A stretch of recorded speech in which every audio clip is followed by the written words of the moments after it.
Welcome to Penrose Learning, where we make understanding easy. You start by confirming prerequisites: a compatible Android Studio and a device with USB debugging enabled. Launch your app in debug or run mode, then open the profiler window and pick the app process. Once done, choose the CPU, memory, or network timeline to begin sampling. Make sure to attach to the right process if multiple are running. You want immediate profiling data so you can capture real behavior. Don't wait. Hit the record icon for the specific profiler you need. You should now record targeted traces. For CPU, choose sample mode for low overhead or instrumented for method-level detail, then reproduce the behavior.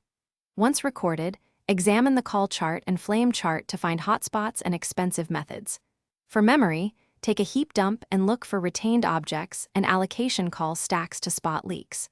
Also check network requests to understand latency and payload sizes. Make sure to correlate timestamps across profilers to see cause and effect.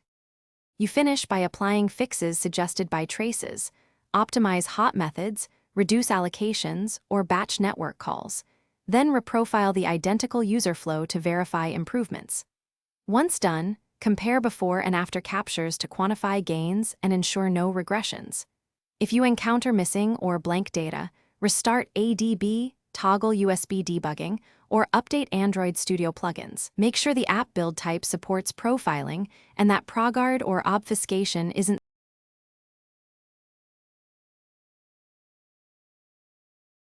Thanks for watching. If this was helpful, leave a like and consider subscribing. See you next time.